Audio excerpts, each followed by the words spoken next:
요한계시록에는 하나님의 깊은 사랑이 담겨 있는 것을 우리가 찾아볼 수 있습니다. 호랑이한테 잡혀가도 정신만 차리면 된다라는 속담이 있죠. 지금까지 계시록의 재앙들이 호랑이였습니다.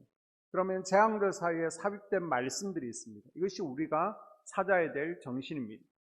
요한계시록 전반부 구조를 보게 되면 6장에서 7인을 떼고 재앙이 쏟아지게 됩니다.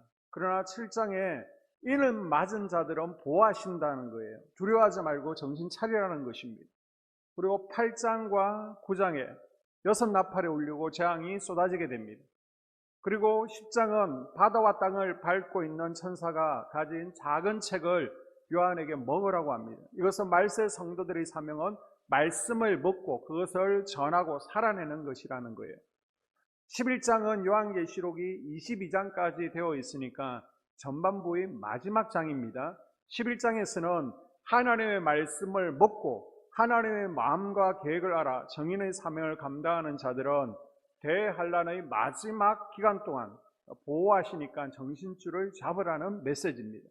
자, 그러면 1절부터 내용을 보도록 하겠습니다. 1절에 또 내가 지팡이 같은 갈대를 주며 말하기를 일어나서 하나님의 성전과 제단과 그 안에서 경배하는 자들을 청량하되. 아멘.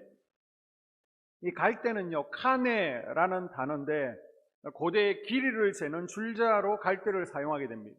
여기서 그리스어 캐논, 정경이라는 단어가 나오게 됩니다. 성경 66권을 우리가 정경이라고 하는데요, 우리가 성경 66권을 정하는 것도 그냥 마음대로 정한 것이 아니라 갈대 같은 기준을 가지고 66권 정경을 정했다는 것입니다. 이 지팡이 같은 갈대를 주었다는 것은 자를 주었다는 것이죠. 그리고 성전을 청량하게 되는데, 자, 여러분이 화면으로 성전을 보게 되면 성전은 바깥마당이 있습니다. 그리고 앞마당이 있습니다. 자, 바깥마당에는 이방인의 뜰, 여자의 뜰, 남자의 뜰이 있고요. 앞마당은 제사장의 뜰과 또 성소와 지성소로 나누어지게 됩니다. 이 전체를 헬라어로는 히에론, 성전을 히에론이라고 하고요. 또 특별히 앞마당과 지성소, 성소 이 부분을 나오스라고 하는데, 여기서 성전을 청량하라고 했을 때 성전은요, 나오스를 의미하고 있습니다. 앞마당과 성소와 지성소를 청량하라는 거예요. 자, 요한이 이 말씀을 받을 때는 이미 예루살렘 성전은 AD 70년경 로마의 티도 장군에 의해서 파괴되고 없어진 지가 20년이 넘었습니다. 그런데 어떻게 성전을 청량한다는 것입니까? 이것은 상징이죠. 그러면 성전 안을 청량하라는 것은 무슨 말입니까? 성전 안에서 예배하는 예배자들, 하나님 나라에 깊이 들어와서 섬기는 자들을 세보라는 것입니다. 이 청량이라는 것은 재건과 보호, 보존의 의미를 가지고 있습니다. 성전 안에서 예배하는 자들을 세는 것은 마지막 때에 하나님께서 지키시고 보호하시는 범위를 의미하고 있습니다. 하나님은 예배하는 백성들, 하나님의 복음을 전하고 사명을 감당하는 전인들을 보호하고 지켜주신다는 것입니다. 할렐루야. 자, 2절에 보게 되면 성전 바깥 마당은 청량하지 말고 그냥 두라.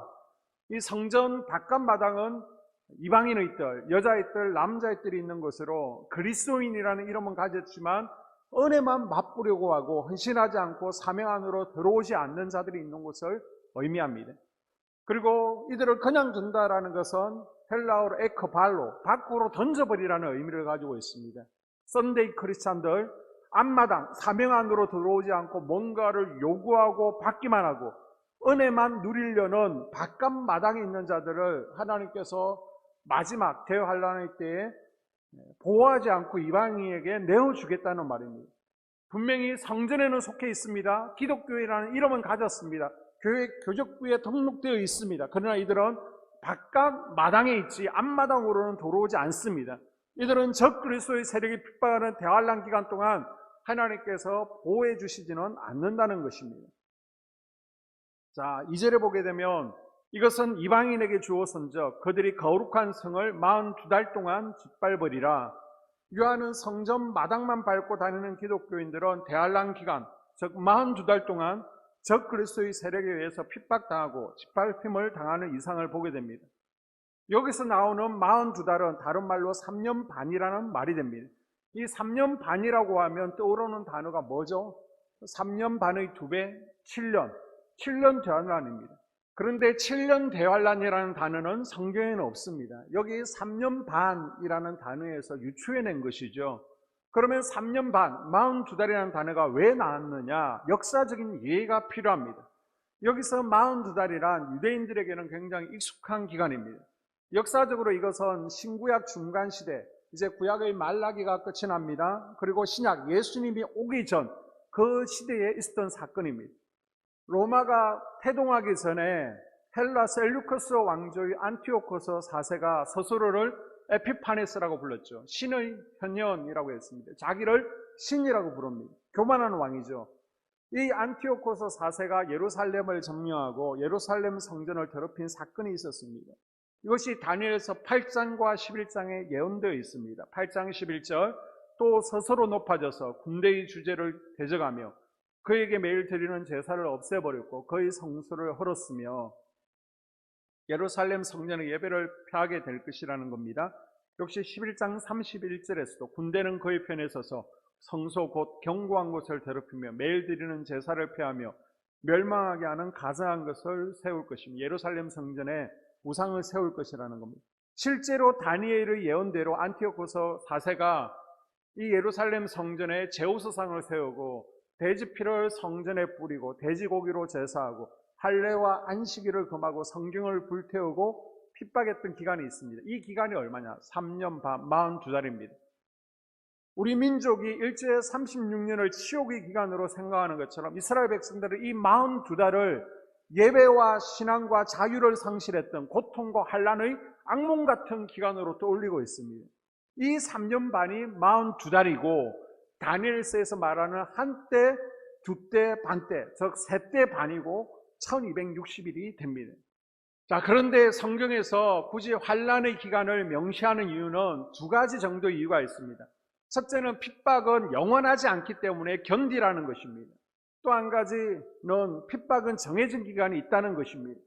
그래서 3년 반이라는 것은 정확히 3년 반이라고 보기보다는 하나님의 백성들이 적 그리스도의 세력에 짓밟히는 어두운 시기를 상징적으로 표현한 것입니다. 이런 때가 마지막 날이 올 것이고 사명 안에 있지 않은 자들, 예배의 자리에 있지 않은 자들, 성전 마당만 밟고 다니는 자들에게 환난과 고통과 핍박이 있을 거라는 거예요. 그런데 이 기간은 계속이 아니라 42달, 정해진 때까지라는 것입니다. 만사가 다 그렇지만 고통과 환난도 정해진 때가 있습니다. 하나님의 약속은 하나님의 때가 되면 반드시 이루어집니다. 악한 자의 형통은 오래가지 못하고 의인의 고난도 오래가지 않습니다. 그러면 이 기간 동안 무슨 일이 있느냐? 3절에 내가 나의 두 정인에게 권세를 주리니 그들이 굵은 베옷을 입고 1260일을 예언하리라. 예수님께서는 재림 직전에 다시 한번 기회를 주셔서 예수님께서 그리스도이심을 증거하는 어떤 인물들을 등장해 할 것이라는 것을 요한에게 보여주는 거예요. 여기서 나의 두 정인은 하나님을 정언하는 사람들, 하나님의 말씀을 전하는 사람들입니다. 여기서 두 정인은 누굽니까? 이스라엘과 이방을 회심케 하기 위해서 파견돼 종말론적인 실제 역사적인 인물이라는 해석이 있습니다. 스룹바벨 같은 정치적인 지도자, 또 여호수아와 같이 대제사장직을 감당하는 종교 지도자들이 나와서 마지막 나팔이 울리기 전에 이스라엘과 이방 땅에 복음을 전할 것이라는 해석이 있습니다. 그러나 이것보다는 모세와 엘리야의 정신을 계승해서 추수의 사명을 감당할 교회와 주의 종들을 두 정인으로 표시한 것이다 라는 해석이 더 지배적입니다. 바로 저와 여러분이 두 정인이라는 거예요. 할렐루야. 자, 11장 4절에 그들은 이 땅의 주 앞에 서 있는 두 감람나무와 두 촛대니, 여러분 두 감람나무와 두 촛대 이야기 많이 들어보셨죠? 한때 천부교 박태선 씨가 자기가 감람나무라고 했습니다. 신천지 이만희도 자기를 감람나무라고 합니다. 이단 교주들은 다 자기가 감람나무래요. 이 두 감람나무와 두 촛대는 스가랴 4장에서 나오는, 스가랴가 본 8가지 환상 가운데 5번째 환상을 배경으로 하고 있습니다. 스가랴 당시 바벨론 포로에서 돌아와서 스룹바벨 성전을 짓고 있는 때에 이방인들이 방해가 많아서 성전 짓는 것이 쉽지가 않습니다. 그때 하나님께서는 스가랴 선지자에게 순금 촛대가 있고 좌우에 감람나무가 있는 환상을 보여주십니다. 이 두 감람나무의 기름이 촛대로 흘러 들어오는 환상입니다.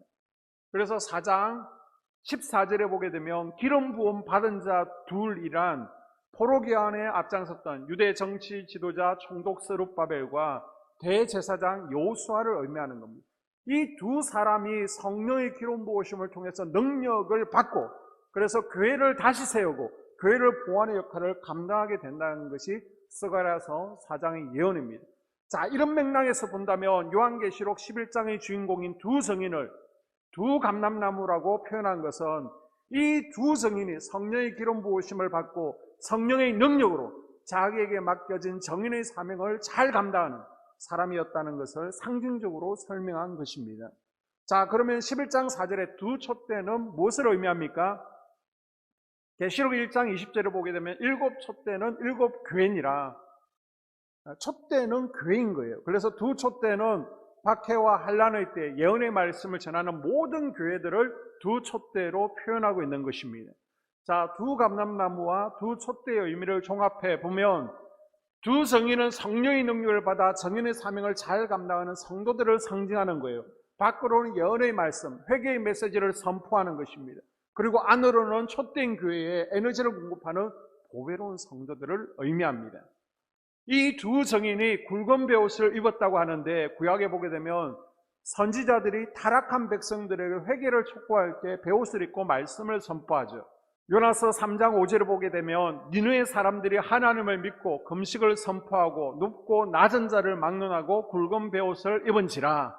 시편 35편에도 보게 되면 회개하고 기도할 때 굵은 베옷을 입습니다. 자, 이런 맥락에서 본다면 지금 두 정인이 굵은 베옷을 입고 있다는 것은 이들의 역할이 회개를 촉구하는 역할이라는 거예요. 자, 3절에 보게 되면 그 기간이 1260일을 예언하리라. 42달 동안 하나님의 말씀을 전가한다는 겁니다. 말씀을 먹고 하나님의 마음을 알았기 때문에 대충 듣고 믿으려면 믿고 안 믿으려면 그만이라는 마음으로 복음을 전하는 것이 아니라 말씀을 믿지 않는 것은 멸망하는 것을 알게 울면서 전하는 거예요. 이들이 3년 반 1260일을 여러분 이제 마지막 나팔이 남았습니다. 하늘과 땅과 바다와 강과 사람 3분의 1을 하나님께서 파괴한 것은 우리에게 회개라고 주시는 하나님의 경고의 메시지입니다. 우상에게 절하는 자, 오른손이나 이마에 짐승의 표를 받게 되는 자는 더 이상 회개할 기회가 없습니다. 지금 예수님을 구주로 믿고 하나님께로 돌아가야 됩니다. 울면서 복음을 전한다는 거예요. 자, 이 두 사명자의 특징을 보게 되면 이들은요 엄청난 능력을 가지고 있습니다. 3절에 내가 나의 두 정인에게 권세를 주리니, 권세를 가진다는 것은 명예나 정치를 한다는 게 아니에요. 두나미스, 능력을 받는다는 거예요. 어떤 능력입니까? 5절과 6절에 보게 되면 만일 누구든지 그들을 해하고자 하면 그들의 입에서 불이 나와서 그들의 원수를 삼켜버릴 것이요 누구든지 그들을 해하고자 하면 반드시 그와 같이 죽임을 당하리라. 그들이 권능을 가지고 하늘을 닫아 그 예언하는 날 동안 비가 오지 못하게 하고 또 권능을 가지고 물을 피로 변하게 하고 아무 때든지 원하는 대로 여러 가지 재앙으로 땅을 치리로다. 아멘. 여러분, 하늘에서 불을 내리고 비가 오지 못하게 한 것은 누가 한 거예요? 구약에 엘리야 선지자. 물을 피로 변하게 하고 재앙으로 땅을 친 건 누가 한 거예요? 구약의 모세. 두 정인은 구약에서 강력한 능력으로 적들을 무찔렀던 모세와 엘리야를 섞어놓은 듯한 능력을 가지고 있습니다. 문자 그대로라면 모세의 피재앙도 일으키고요 엘리야처럼 하늘에서 불도 내리고 비도 오지 못하게 하는 능력을 가지고 있습니다. 이 두 정인, 사명자는 큰 능력을 가진 정인들이지만 그럼에도 힘없이 죽임을 당하죠. 불신자들이 이들을 죽이려고 합니다. 대적합니다. 이때 정인들의 입에서 불이 나와서 대적하는 자들을 죽이죠. 정인들이 큰 능력으로 복음을 전하겠지만 그 전가는 마지막 기간도 때가 있습니다. 1260일, 3년 반으로 제한되어 있다는 거예요. 7절에 보게 되면 그들이 그 정언을 마칠 때에 무적행으로부터 올라오는 짐승이 그들과 더불어 전쟁을 일으켜 그들을 이기고 그들을 죽일 터인즉. 정언을 마쳤을 때 무저갱에서 짐승이 나와서 두 정인을 죽입니다. 누군가는 질문하겠죠. 목사님, 왜 하나님은 복음 전하는 자기 백성들을 지켜주지 않습니까? 여러분, 두 정인이 언제 죽나요? 보게 되면 정언을 마쳤을 때. 하나님은 사명자는 데려가지 않습니다. 복음을 전할 수 있는 마지막 사명을 다하자. 그때 하나님께서 데려가시는 거예요.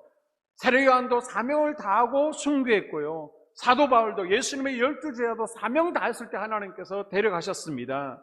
무저갱에서 나온 짐승은 13장 1절에 나오는 짐승과 동일한 것으로 바로 적 그리스도를 의미합니다. 적 그리스도를 통해서 많은 순교자들이 생겨나게 된다는 것입니다. 그리고 세 번째 특징은 그렇게 강한 능력을 가졌지만 비참하게 죽는 길로 나아갔던 그들을 하나님께서 다시 부활시켜 주신 것입니다. 두 정인이 불신자들을 무엇으로 괴롭혔습니까? 복음으로. 10절에 이 두 선지자가 땅에 사는 자들을 괴롭게 한 고로 복음을 듣는 것이 너무 괴로웠는데 적 그리스도가 이 두 정인을 죽여주니까 너무 기쁜 거예요. 정인들의 죽음에 대하여 사람들이 기뻐하면서 서로 선물을 주고받는 해프닝이 벌어집니다. 자, 10절 하반절에 보게 되면 땅에 사는 자들이 그들의 죽음을 절구하고 기뻐하여 서로 예물을 보내리라 하더라. 이렇게 두 정인은 세 가지 특징을 가지고 있는데 중요한 것은 두 정인의 죽음과 부활이 예수 그리스도의 십자가 죽음을 모델로 하고 있다는 겁니다. 자, 8절에 그들의 시체가 큰 성 길에 있으리니 그 성은 영적으로 하면 소돔이라고도 하고 애굽이라고도 하니 곧 그들의 주께서 십자가에 못 박히신 곳이라. 아니, 전도하면 죽는 거야? 순교당하는 거야? 전도 안 할래가 아니라 전도의 사명을 감당하는 것이 주님께서 걸어가신 십자가의 길을 걸어가는 것과 같다는 거예요. 그렇다면 하나님께서는 11장에서 두 정인을 등장시켜서 우리에게, 요한에게 무엇을 보여주고 싶으신 것입니까? 우선 정인들에게 힘이 있다는 거예요. 정인들에게는 원수를 무찌르고 밟아 죽일 만한 권세와 능력을 가지고 있습니다. 그런데 두 정인은요, 이런 강력한 힘을 가지고 있으면서도 그 힘을 원수들을 짓밟고 복수하는 데 쓰지 않습니다. 단지 주님이 걸어가셨던 십자가의 길, 예수님의 삶을 내 삶 가운데 살아내려고 애쓰고 있습니다. 하나님께서는 지금 능력을 가진 두 성인에 대해 말씀하고 싶으신 것이 아니라 이런 힘을 가지고도 그것을 함부로 남용하거나 휘두르지 않고 자랑하지 않고 조용히 말씀을 선포하며 십자가의 길을 걸어갔다는 것을 말씀하고 싶으신 것입니다. 우리가 추구하는 것은 힘이죠. 실력입니다. 그런데 하나님께서는 주님이 주시는 은혜로 날마다 죽으라고 말씀하십니다. 날마다 자아를 끊고 날마다 내 고집을 끊고 말씀을 삶으로 살아내는 것, 이렇게 죽는 것이 바로 기독교이고 십자가라는 것입니다. 악한 세대가 두 정인을 죽여놓고는 구경한답시고 장사도 치르지 못하게 하고요, 깔깔거리면서 3일 반이나 거리에 그 시체를 두고 구경합니다. 그런데 여러분, 중요한 것이 무엇이냐? 교회가 무너졌어요. 정인이 순교해도 지금 누구는 살아있습니까? 하나님은 여전히 살아있습니다. 이게 중요한 거예요. 11절에 3일 반 후에 하나님께로부터 생기가 그들 속에 들어가매 그들이 발로 일었으니 구경하는 자들이 크게 두려워하더라. 하나님은 살아계십니다. 살아계신 하나님의 생기가 이 정인들 속에 들어갑니다. 들어가면 어떻게 돼요? 죽었다고 내버려 두었던 시체가 자기 발로 일어서는 거예요. 이게 바로 뭐예요? 부활이죠. 하늘로부터 이리로 올라오라 라는 음성이 들리고 이 두 정인이 부활해서 구름을 타고 하늘로 올라갑니다. 이 광경을 불신자들도 다 구경하고 있습니다. 12절에 하늘로부터 큰 음성이 있어 이리로 올라오라 함을 그들이 듣고 구름을 타고 하늘로 올라가니 그들의 원수들도 구경하더라. 아멘. 이후에 큰 지진이 일어나죠. 예루살렘 성의 10분의 1이 무너지게 됩니다. 지진으로 인하여 죽은 사람이 7,000명이나 됩니다. 이 7,000명이라는 것은요, 7은 완전수입니다. 1,000은 많다라는 의미를 가지고 있습니다. 그래서 많은 불신자들이 죽었다는 거예요. 이때 얼마의 무리가 회개하고 영광을 하나님께 돌리게 됩니다. 이것이 마지막 회개예요. 이후 더 이상의 회개는 일어나지 않습니다. 마지막 기회입니다. 사랑의 하나님께서 우리를 환난전에 휴고시키지 않으시고 우리를 고난 가운데 남겨두시고 마지막까지 복음 전하는 두 성인의 삶을 살라고 하시는 것은 바로 이것 때문이에요. 한 영혼이라도 더 구원하시기 위해서, 한 영혼이라도 더 구원하시기 위해서 지금까지 하나님의 강력한 심판이 있었습니다. 그런데 불신자들은 회개하지 않았어요. 그런데 언제 회개의 역사가 일어납니까? 예수님은 부활하셨습니다. 말로만 전했다면 힘이 없었을 거예요. 삶으로 보여주었습니다. 말씀을 전하다가 죽어요. 끝까지 믿음을 지켜요. 그러다가 순교했는데 다시 살아나요. 이 두 증인이 강력한 힘을 가지고도 죽는 길, 십자가 길로 나아가고 이 증인들을 하나님이 살려주셨을 때 그 모습을 보고 사람들이 알게 되는 거죠. 믿게 되는 거죠. 두려워 회개하는 역사가 일어나더라는 것입니다. 여러분은 예수님을 어떻게 믿게 되셨습니까? 예수님께서 날 위해 십자가에 죽으셨다. 그렇게만 끝났으면 우리는 믿지 않죠. 죽은 사람 왜 믿습니까? 그런데 예수님은요, 부활하셨어요. 그래서 믿지 않을 수가 없는 거예요. 그분이 부활하셔서 많은 사람들 앞에 나타나셨습니다. 그리고 나도 예수님을 따라 부활할 거예요. 이걸 믿으니까 우리가 예수님을 구주로 모시고 지금도 예배하고 있는 것이 아닙니까? 직장에서 비웃음 당하고 조롱해도 믿음 지키고 있는 것이 아닙니까? 그런데 이러한 일들이 마지막 때에 또 일어난다고요. 누굴 보고? 우리를 보고. 우리가 말씀을 전하다가 정인의 사명을 다하고 순교했다는데 우리가 하나님의 능력으로 다시 일어나는 거예요. 우리의 부활을 세상 사람들이 다 보는 것입니다. 그래서 세상이 우리를 통해서 하나님의 영광을 보게 된다는 것입니다. 오늘 말씀의 결론입니다. 자, 10절에 이 두 선지자가 땅에 사는 자들을 괴롭게 한 거로, 두 증인이 무엇으로 땅에 사는 불신자들을 괴롭게 합니까? 복음으로, 스불론의 사명을 감당함으로. 자, 스가랴서 4장에 보게 되면 환상이 나오는데요. 일반적으로 제사장이 검촉대에 기름을 붓는데 여기서는 성령께서 직접 기름을 부어주십니다. 이것은 성전을 재건하는 것은 인간의 힘이나 실력으로 되지 않고 오직 하나님의 능력으로 된다는 것을 환상을 통해서 지금 백성들에게 말씀하시는 겁니다. 자, 4장 6절에 보게 되면 그가 내게 대답하여 이르되 여호와께서 스룹바벨에게 하신 말씀이 이러하니라. 만군의 여호와께서 말씀하시되 이는 힘으로 되지 아니하며 능으로 되지 아니하고 오직 나의 영으로 되느니라. 아멘. 하나님께서 나사렛 예수에게 성령과 능력을 기름 붓듯 하시고 오순절에 성령이 불과 바람과 함께 직접 부어졌던 것처럼 이 성전에 부어지게 하겠다라는 것입니다. 하나님이 지금 우리에게 약속하시는 것은 대환란의 때에 말씀을 묻고 하나님의 계획을 알고 하나님의 심장을 받아서 세상 사람들에게 빛 대신 예수님을 전거하는 정인들에게, 정인의 사명을 감당하는 자들에게 성령께서 친히 능력을 부어주실 것이라는 겁니다. 구약에 가장 힘있게 쓰임받았던 모세와 엘리야의 능력을 이 정인들에게 주셔서 정인의 사명을 감당하는 자들을 대적자들로부터 보호해 줄 것이라고 약속해 주시는 것입니다. 모든 불신자들 앞에서 영광받게 해주신다는 거예요. 그래서 여러분, 성령 충만은 언제 가장 강력하게 임할까요? 우리는 성령 충만을 원하는데 언제 성령 충만함이 우리에게 가장 강하게 임하겠습니까? 바로 전도할 때입니다. 전도할 때. 여러분, 전도는 영적 전쟁입니다. 마귀의 세력과 최전방에서 전쟁을 벌이는 거예요. 이 영적 전쟁을 수행하는 정인들에게 하나님께서는 사명 감당하라고 가장 강력한 성령의 능력을 부어주시는 겁니다. 물 붓듯 기름 붓듯 해주신다는 거예요. 여러분, 정인의 사명을 감당함으로 성령 충만한 삶을 날마다 살아갈 수 있기를 주의 이름으로 축복합니다. 기도하겠습니다.